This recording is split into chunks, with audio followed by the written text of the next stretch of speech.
Gawa ko niro-roll ko muna 'tong email na 'to. Ah, Tapos i-erase ko 'to, papalitan ko yung date,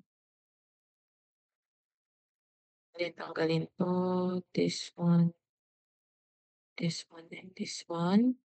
Tapos papalitan ko yung mga date dito, 20 kasi 20 yung cup date for today.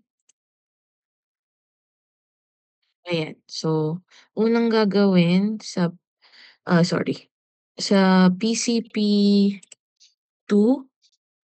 from food 37 dito sa bandang grand total, i-right click ko, pivot grid, drill down, tapos, um, food 37 trade analysis. So ito yon, tapos after niya mag-load, ang gagawin natin ay pipindutin natin 'to, export to Excel, ta's merong lalabas dito na parang na-download mo na and then you just open it, which is ito. Tapos punta tayo dito sa variance report. So ito yung sinasabi ko kanina na merong mga modifier ganyan. So dito wala ka pa dito kaya hindi mo pa siya ma-edit. So nagpa-ano naman na ako, kaya lang hindi pa siya naka-away lang siya. So yun, yung first thing na we do is update natin yung rates. So FX, excuse me, sorry. Um, Paste, and then yung trade analysis, remove natin 'to, and then we get everything here, yan. And then yung pivot, we, um, change yung data source, and yan, okay, ta's next, ganun ulit. Ayan, 20 na, 20 na 'to. So, you know na it's updated when it's 20 na here. And then we remove this, tapos we get itong part na 'to, excluding the grand total, and then we paste it here, and then we update the screenshot. So, we filter yung HKD, and then screenshot, then we paste it here. Okay, that's okay na. And then now we remove this, 'cause we need to update this one. And then, wait, pause ko lang. Tapos we go sa ating email.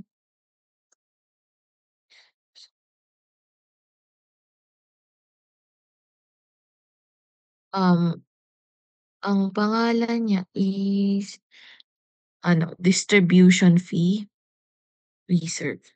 So, una kunin natin yung RPWM from here. Makikita natin sa baba nakasulat RPWM. And then you get this, una, yung first two, paste,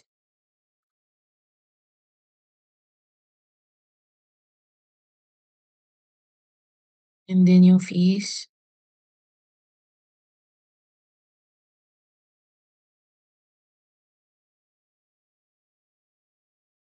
Okay, so makikita naman natin sakto naman na yung itong part na 'to hanggang RPWM. So we don't have to change anything dito sa column na 'to. Then the next one, we paste the notional.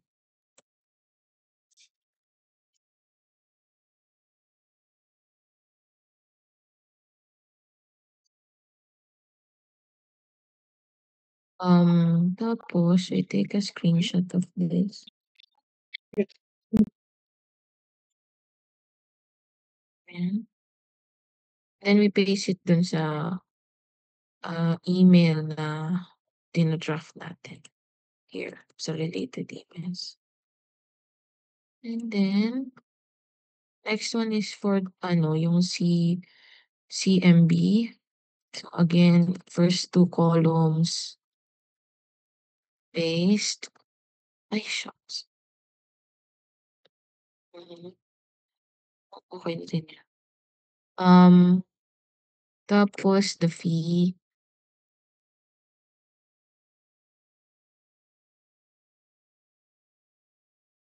and then ano siya na.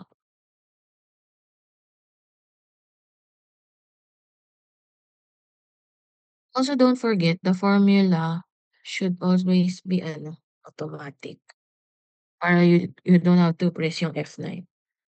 So ito nakita natin na it's below naman the threshold na 2.5. So we can proceed with the loading.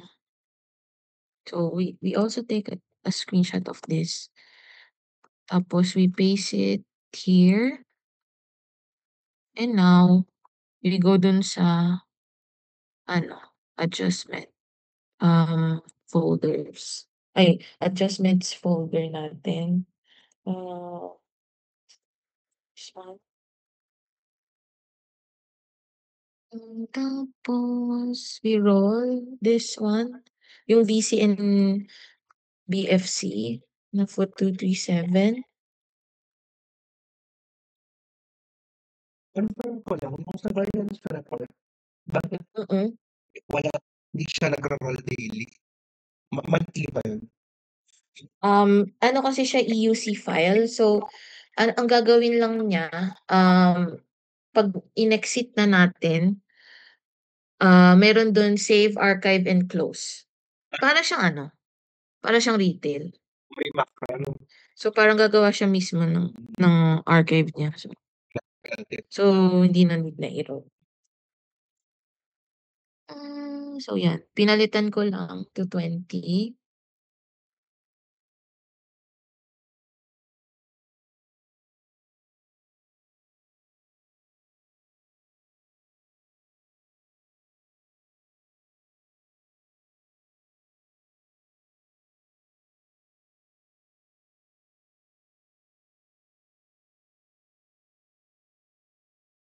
Tapos enable.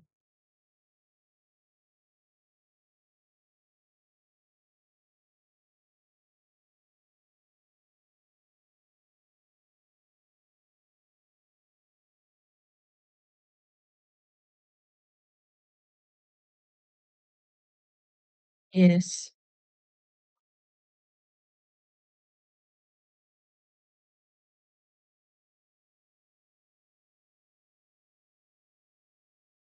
Tapos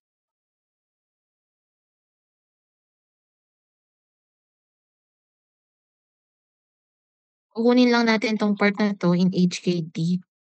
HKD equivalent nung ano, this one. So copy natin and then we paste.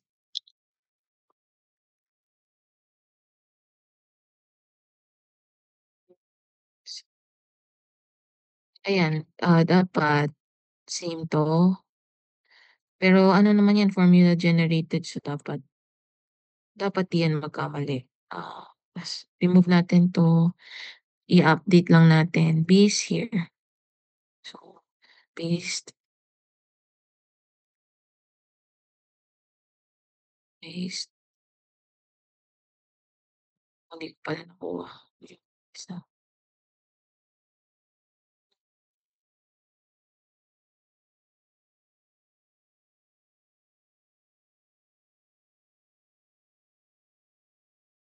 Yan. Tapos paste natin here. And then after nun, okey na yan, create upload.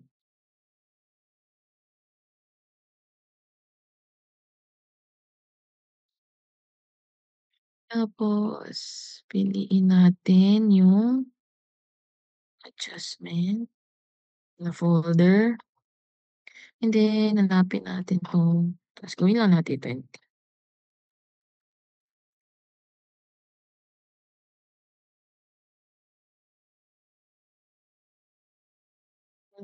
Turn on.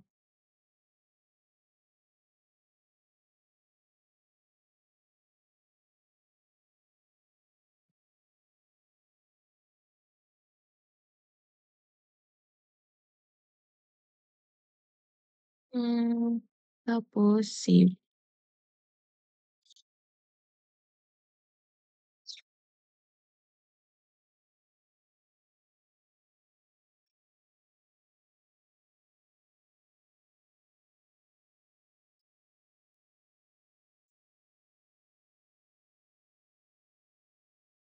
Okey, tapos ito yung sinasabi ko, dito sa EUC control meron dito save and archive and close.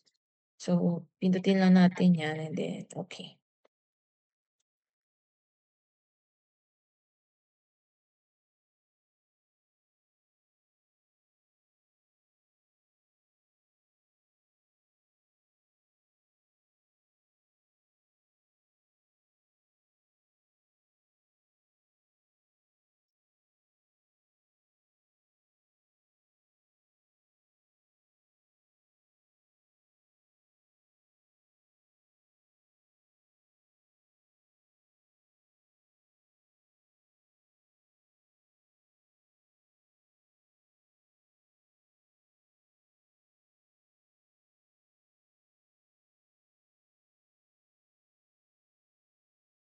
Medyo matagal lang 'yan. While waiting, we can load naman na. So, dito operational reporting, press natin yung adjustments, then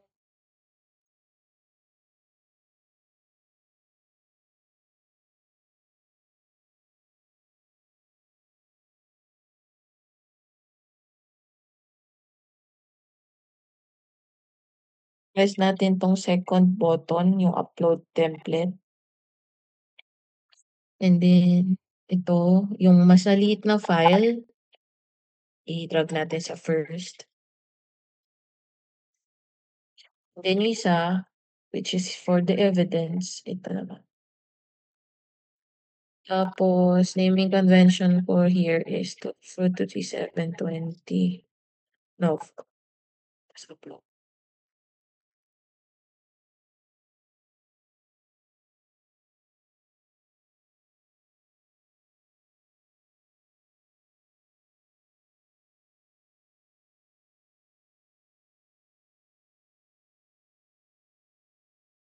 Those files na yan, ang Sorry? nag-generate niyan ay yung pinili natin na parang i-upload. Sorry, medyo choppy ka na hindi ko masyadong maintindihan. Hello, hello. Hello? Narinig mo na ako? Ayan, ayan, ayan, mas better. Yung tama ba yung gumawa ng dalawang files, yung kinlick natin kanina na create upload, yung 2 files na i-ge-generate niya, tama ba? Yung create upload, isa lang yung file na ige-generate niya, which Yung maliit is 'no? yung maliit, yes. Oo, Yun lang naman yung purpose nun. Tapos for this yung isang file natin, yun yung ano, yung, parang sinave nating backup. oo, yung parang merong evidence, 'di ba? Thank you. And then punta tayo sa review, tapos pipindutin natin 'tong view.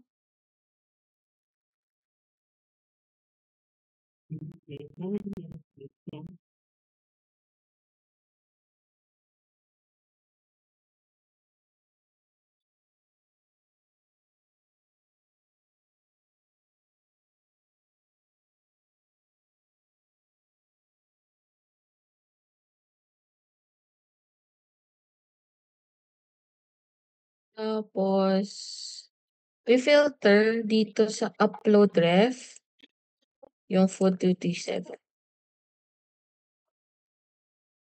Tapos pindutin mo lang yung view hanggang merong mag-block.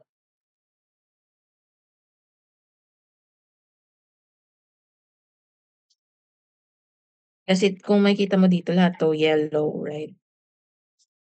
Dapat dalawa diyan black, ayan. 'Pag may ganyan na, okey na. Tapos i-move lang natin until dito sa root cause, dito. Tapos we take a screenshot of this one.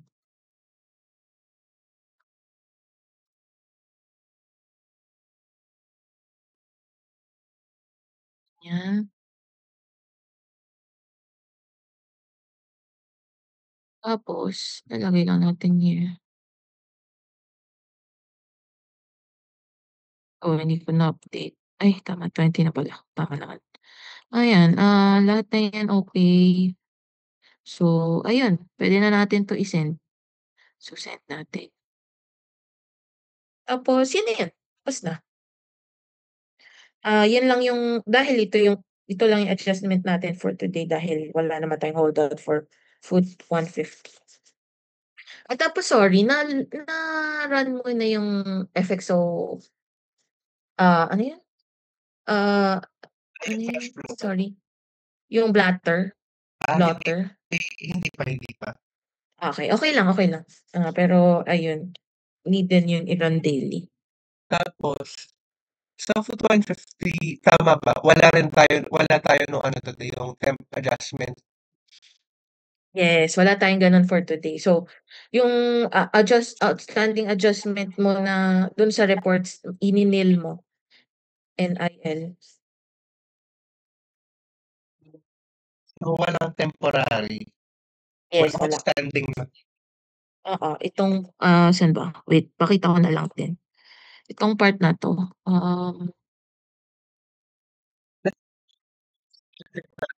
Since October pa yun.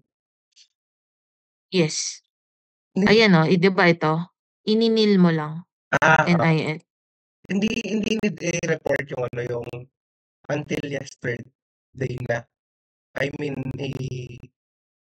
akala ko kasi ano, ah, para siyang cumulative gano'n. Ay hindi naman. Sige, Kasi sige. basically ibig sabihin ni-release na natin so wala na tayong Hmm, adjustment. got it. Sige. Mm, yun Thank lang. thank you. Okey, thank you, Tapos, ba-bye. when Ay, go lang. pala puwedeng start yung ano, once na ma-approve, tama ba? Yung sending for review. Yes. Ay, pero ano, kasi once na ma-approve ipapasa pa natin yung PNL. 'Pag napasa na yung PNL, ayun puwede na. Yun yung sa Pegasus. Yes, tama Hmm, po. sige, sige. Alright, Okey. thank you. Okey, thank you, ba-bye. Bye.